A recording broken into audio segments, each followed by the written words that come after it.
Okay, welcome into the shop, everybody. It's good to have y'all here. Now, for this video, I am working on, here's a rare shot of me not wearing a hat, by the way. It doesn't happen often. I think I'm actually in my church clothes here, working on Sunday afternoon.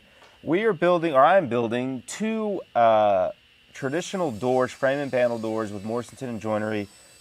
They're access doors for my deck. So I spent the last year and a half building this really awesome deck out of thermally modified ash got from this company called Thermery. Really awesome material. I've got some leftover deck boards here. I'm going to use those to build these doors, one of which accesses the underside of my house. It's a pier and beam house, so this one door goes under the house and the other door goes under the deck. So right now what I'm doing is just roughing out parts out of this 5/4 material. These boards are the deck boards that they shipped for the flooring, so there's a groove in the side that accepts their hardware that holds it down. I've already ripped that groove off. And now we're cross-cutting these to length and taking off the end groove that they cut into it to interlock and connect pieces together. So basically I'm just processing this material down into some usable pieces that'll make my rails and stiles of these doors. Now, thermally modified ash is a really beautiful material. If you know anything about lumber, this doesn't look anything like ash. Ash is generally a fairly white, kind of creamy colored wood, and this stuff has a real dark tone to it, kind of a chocolate color, almost like a walnut. That's just part of the process. Thermery bakes their wood in ovens. They heat it up and it cooks the sugars out of the wood. It makes the wood stable. It makes the wood less desirable for insects. So it's a really good exterior grade wood. Right there, I was just checking the groove. So I'm cutting a groove now on the inside of all these rails and stiles that will accept the panel. And I just got a test piece here and I'm making test cuts, making sure I've got that centered and sized the way I want it. What I'm using to size it is a mortising bit. If you look far left to the frame, you'll see that shiny mortising bit on the table saw. I'm going to cut 3/8 mortises into these stiles. So I want to size my groove to that 3/8. So once I get it dialed in, I can start cutting them all. I run 2 passes, so the first one runs and then I flip it and run the second. I could do it all in one pass, but I think I just set my dado stack up to be 1/4 of an inch. It looks like it only has 2 blades in it. So with that in mind, you just flip it and you get your 3/8. The advantage of doing these too is it's really much easier to get center because when you flip it, it's going to leave the groove in the center. But I could build a 3/8 stack. Another issue with building the 3/8 stack is you've got to put little shims in the thing, and it's a lot of trial and error to dial that dado stack into the size of my mortiser. This is much easier to go smaller than your groove and just flip the part and run it twice. So that's it. Got all my stiles grooved and my rails. Now we're going to go over to the mortiser. Got a little bit I'm not out of focus. You can see what I'm doing here. So this is my Oliver 91D mortiser. This thing's a beast and it'll cut all the mortises. So this is really, I wanted to do these kind of in a traditional manner, make them nice and solid so they'll hold up and last a long time. Another reason I really wanted to put good sized mortises and use tenons here is this thermally modified ash. The only disadvantage to it is it can be a bit brittle. The process kind of makes the wood brittle and more prone to cracking. So my thought is if I had a really good tenon buried down in that mortise, it would just give it a little bit more strength if it got slammed closed or something of that nature. So you can see the mortise there, really simple. You always want to step the mortise back in from the end of your part, at minimum 5/8. I usually go 3/4. That just gives you a little space between the hole in the board, the mortise, and the end grain, because that's just a weak section of material there. Yeah, buddy. Okay, so we move from the mortiser to the table saw. The table saw is where I'm going to cut the tenons, what goes into the mortise. So I'm setting a stop here with my fence. This is going to establish my shoulder point, how long the tenon is. And the reason I want to clamp a board on there is I don't want to ride a piece on the fence and cut at the same time because it can bind up and you can get a really bad kickback there. So you put a kind of not a sacrificial, but you put a second fence on your fence. So once you come off of that fence I clamped, you're free of the fence and you're not having issues with binding. So you can see there, I cut one side, flipped it, cut the other. Those establish the shoulders of my tenon, so basically the length of the tenon, and now I'm just going to come back and hog off waist.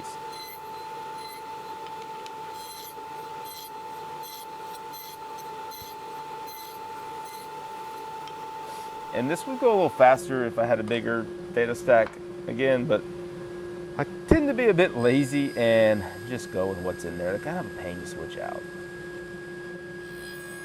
This is cutting what I call a haunch. So basically we just leave a little bit of that tenon to go in the groove we cut first. It goes all the way to the end of the board. And the reason you use a haunch is because we have a panel going in there. We've already got that 3/8 groove. So we just we kind of fabricate the tenon to fit into that groove at the end of the mortise. This will make sense when I assemble the door. I don't feel like I'm explaining it well, but it'll make sense, I promise. So here you go. I've got my hand tools here. This is a block plane, rabbet block plane, so the blade goes all the way to the edge, and I can shave down tenons and fit them really well with this tool. I use it to do this a lot, and just do a test fit here. I'm fitting these fairly loose because, as I mentioned earlier, this thermally modified ash is a little bit brittle, and I think having tight fitting joints, it would split this wood. So I'm going a little bit loose with these just so I don't run into any issues where I'm splitting. In that previous frame, you saw in the background, you saw a piece that I've been working on for a while. I'll have a video of that coming soon. A really big reception desk for a building in downtown Austin, Texas. So just a little tease there. You'll see it more in this video, but I'm excited to share that build with y'all soon. So I'm just continuing through this, fitting these. You can get a little closer shot here of what it looks like, just to shave that material down and get it sized to fit exactly how you want it. Generally, I want to tap them in. I've got most of the way in without having to tap it, but this is a little bit on the loose side. So here we go. We've basically built the frame for these doors. Now we just need to get a panel. For the panels, I've already got existing tongue and groove material. The soft part of my deck was all tongue and groove, and then the skirting of the deck was a really cool kind of it was a tongue and groove, but it had a 1/4 inch space. And so the door that goes into the deck is going to match the flow of those skirting boards, and then the door that goes under the house, it's just going to be tongue and groove vertical boards. So here I'm pulling out those tongue and groove boards that we're going to use on the door for the house and just sizing those to see how they're going to fit my openings. I ended up here having kind of a really not good sizing, so I had to glue about a 1/2 inch strip to the outside of the two boards so that they would fit in the groove because it just was too small. I'm using Titebond 3, a little bit more of a waterproof glue. Although these are pretty sheltered from direct moisture, they're still going to get some moisture. So these are the two outside. There's 3 boards in the panel. These are the 2 outside boards, so it gives me a little bit of extra width. Most of this material I'm gluing in is going to get buried into that groove. I just didn't quite have enough on the width. All right, so we're going to glue these up now. I didn't show the part where we ran the tongue that I talked about earlier on the panel, but I just used a dado stack on that and ran it around all the outside perimeter of the panel. Nothing to it. Pretty simple process. You can see here kind of how those haunches work. Hopefully, I'm spreading glue on this, and when you slide it in, if you're looking at the end of that style, that haunch on the tenon is going to fill that gap where we ran a groove for the panel, and that's the whole point of that. It's more of a traditional way of building doors, but it's a really good way. Of course, the glue bottle is right in the way, so you're not actually going to get to see it, but that's all right. All right, so we slide our panel in, might catch the groove. So yeah, the ends of the board have a little tongue on them that's sliding into the groove of the panel, and you can see it's just slightly thinner than the door frame. So the frame here, I'm kind of working with the material. That was the deck flooring. That was 1 inch thick, and then the paneling material was 3/4. So I was set on those thicknesses. I didn't adjust those or change them. That's just the material I had laying around. So you're almost the same thickness as your frame. And honestly, I went back and ran these through the wide belt after they got glued, and they were really close. The deck one was actually, they flushed up with the frame. So I mean, ideally you would have a bigger step down to your panel, but I was working with what I had in this situation. I don't think it looks bad. We get those 3 in and cap it with this style here and close it all up.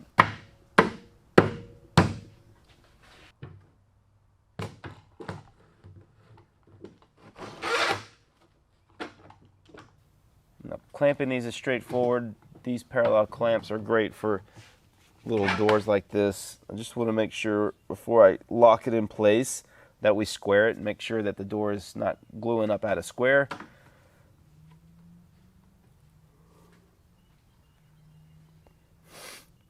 All right, so the doors are out of the clamps. I've run them through the Y belt. They're all sanded. Got Johnny hanging out in the shop with me.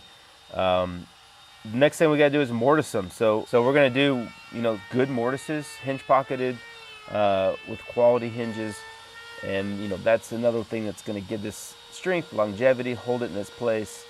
So the first thing I've got to do is put the pockets in the door frame. I have a very simple process for this that involves the palm router with a little bitty 1/2-inch mortising bit. And I just hog out, freehand the waist out with that. And now I'm coming back with a marking knife and making my walls, and I can chisel those right out. Who went on the roof? You. No, I did not go on the roof. And then once I chisel out one side, I drop the hinge in and mark over to the other wall and mark my knife wall there. So it's a little combination of power tools and hand tools. If you were doing really repetitive amounts of these, you could set up a jig and go much quicker and, make it faster. But since I'm only cutting, I'm not cutting a lot of these. I can do it pretty quick. I just kind of go this way. I go this route.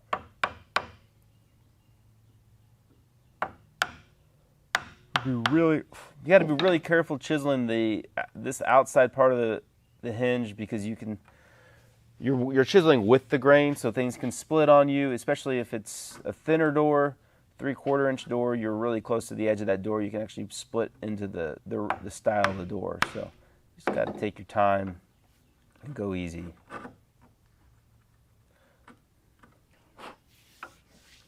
So we test the fit. Fit looks good. These hinges come from Horton Brasses, good quality brass hinges. So now we've got to get the frame pocket. So I mentioned in the beginning I built 2 doors. I only really showed the actual door that goes into under the house. This was the one that goes into the underside of the deck that we built. You can see all that beautifully thermally modified ash on there. So I tried to match my skirting with the door to let it flow together. I think it looks pretty good. So what I did here is I put my Starrett rule, which is an 1/8 inch thick, on the bottom. I've set my door on that, and then I'm using my knife to transfer over the hinge pockets from the door to the jamb on the deck. And I'm just kind of looking at things, making sure everything looks good. And then I go ahead and pre-fit the door and make sure it's the right size. And then I transfer those hinges. Now it gets kind of awkward and difficult, because it's always fun to cut mortises into the jamb after it's installed. If I was doing this, if I was really on top of things, I would have built the door and the jamb together when I built all of this and just installed it as one unit. And I could have hinge pocketed those things in the shop much easier than being on rocks and down on the ground. But of course I waited to build the door. So that's just my style. I don't just kind of take my time. This behind me is our new dog, Chester. If you go back to the deck build, I'll link that playlist. Our old dog Mayor, unfortunately, we had to put him down. It's always tough in those situations. It was over the holidays when we did that. So now we got Chester, and he's crazy, but he's awesome too. So same process. He likes to hang out under the deck. We're going to hog off the waist with the router and then chisel out everything, mark it with the knife walls, and this is kind of an awkward, difficult position, but we make it happen. Okay, now the fun part, hanging it. It's always satisfying to me when you do hinge pockets and you put them in there and they just fit perfectly in the pockets and everything stays in place. I've gotten really good at doing this with one by myself. You gotta get that hinge in the pocket. You gotta drill pilot holes here because you get fairly small brass hinges, and get it on the screw gun and get it screwed in without losing the door or falling out of the hinge pocket. So once you get that first screw in, you're cooking with gas from there. It's pretty easy.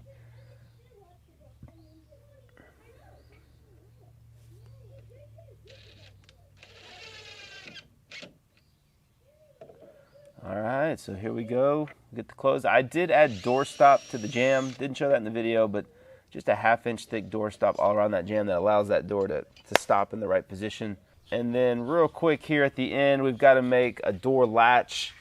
I was thinking about buying some cool like iron latches, but then I was like, yeah, you know, I can just make one out of wood. So I grabbed a little drop off of that thermally modified ash, just carved out just a kind of a shape, the little latch that will twist. So basically I've got a gouge, just made some cuts down, kind of tapering the ends, chamfer in here with my chisel, and then we'll drill a hole right in the center of this for a screw. And then we'll screw it down. It'll be a little spinning, rotating latch. I leave these little carving marks in there. I think it's kind of cool. Leave a little hand carved touch to it. Who's here? Who's here? So I go ahead and set up my countersink, drill a hole for a screw, and then I want that hole to be larger. Yeah, I mean the screw shouldn't really thread much into this piece. It was close. The threads barely grabbed. And so then it just screws onto the jamb, just like that, and it's just something you spin, and you latch that door, and keeps it closed, keeps the animals from getting down in there. No more skunks under my house. No more kids crawling under my house, messing with crap. Now I got my house locked off. No more my wife saying, all right, why do we have a hole at the front of our house? None of that. It's all fixed now. Mission accomplished. So I'm going to throw some oil on these, and they're done. I will say, I've been posting a little bit less content lately.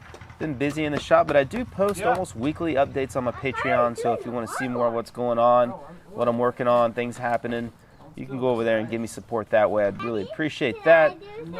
As always, appreciate you guys tuning in. Like I said, be on the lookout in the next, I don't know, 3 or 4 days. We're going to have the final deck video going live, and you get to see this awesome deck. Need more?